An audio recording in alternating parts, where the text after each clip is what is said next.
So you take a deep breath after Game 7, and here comes free agency, which started today. We're going to do something a little bit different. We're going to look at hot names on the board. John?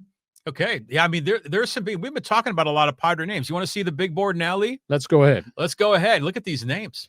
These are the names on the hot list. Now, this includes free agents who became free agents effective Sunday morning and guys opting out of contracts who have now become free agents too.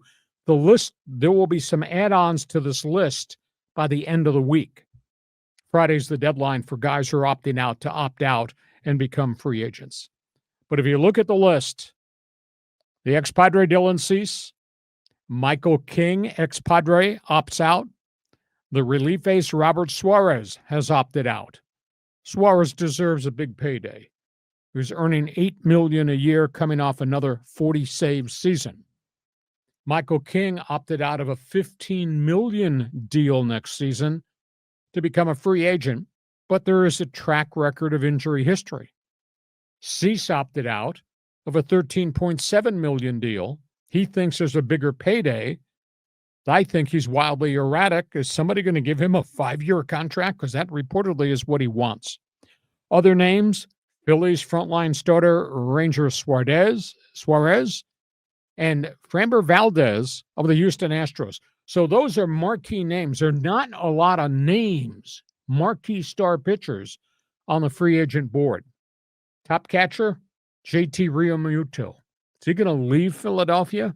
He wants mega money. Philly can't pay everybody $30 million per year. I think he's got to go to the right type of stadium for his power to be on display, but Realmuto of Philadelphia is there. I find it hard to believe that Pete Alonso would leave the New York market because it's just not the Mets, and he's been a cornerstone of the Mets, but it's his personality, it's endorsements. He's not going to get the same thing playing for somebody else, but Alonso wants a massive payday.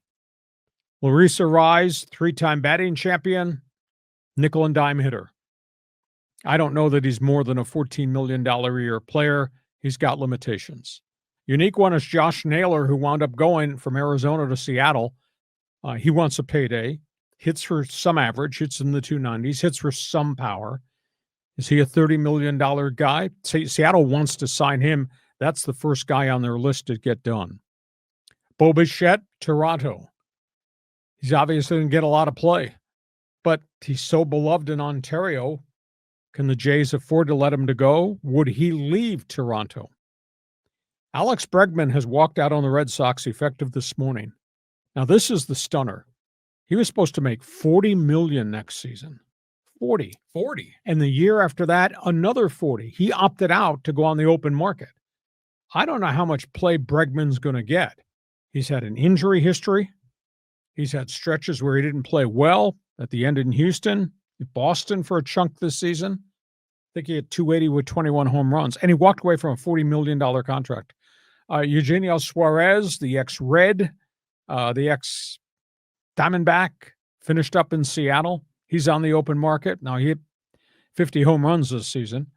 But is that a long-term investment somebody wants to make in him based on this season? Bellinger just opted out this morning with the New York Yankees. And again, he's a Scott Boras client, so he'll just take the big payday. If it's on the moon, it's on the moon, and he'd go.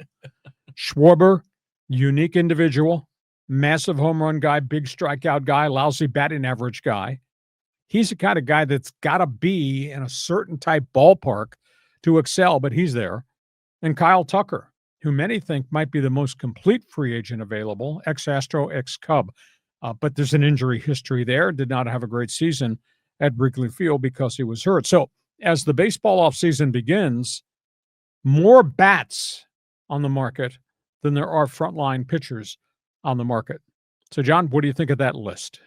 I mean, all great players of varying degrees. It's just a question of where do they land, and are they going to be a difference maker to get a team that's on the cusp of the playoffs to get in and go deep? You know, are they going to be that magical, perfect fit? But, I mean, there's a lot of guys on there. Like, I look at Schwarber. That dude's a winner, you know? That guy he's not going to decline going for the next few years. Like some of these other dudes, you could say, maybe they're on the tail end. Bregman's kind of getting a little long in the tooth. Arise, we question his value. Real Muto ain't young anymore, and he's playing a demanding position. So he's kind of a little hesitant on some of these names. I still love Cease, particularly Michael King for the Padres. Hope he can bring him back. Cease has the potential to be amazing still. Bellinger, I don't know. I think he seems a little washed up, a little bit spotty. Kyle Tucker seems pretty solid. But yeah, Schwarber is the name, man. I mean, if you want to get a dude, he's the dude. Well, players can start signing Friday. Yesterday was the first day everybody goes on the open market. Conversations are taking place. Historically, the marquee names have stayed on that market for a long time into the winter. Nobody signed the first day of free agency. So it's going to be interesting to see if guys make their choices now and what happens going forward. Okay, so that's where we are. The Dodgers, the rumor is they're going to go after Tucker. But the Dodgers payroll is the Dodger payroll. The Padres, they're going to move dollars around. But the thing that worries me, the Padres are no longer elite. The Padres have so many holes in their pitching staff, and they can't solve them in free agency because the prices are so high, and there's not as many marquee guys there. So how are the Padres going to get healthy? I would tend to think maybe a trade or two, though AJ Preller doesn't have a lot to trade, and maybe Pacific Rim, because that's where they've gone to find pitchers each of the last couple of years. Angels, they need desperate for pitching. Are they willing to pay the price? Does a guy want to go play for the Angels, knowing what that franchise has disintegrated into? So you're a baseball fan, jump on board. Anybody on that free agent list that John did a great job putting that together? Anybody on that free agent list that you make a run at if you're a Dodger or if you're a Padre or if you're an Angel fan? All things baseball. Okay, John, we go from that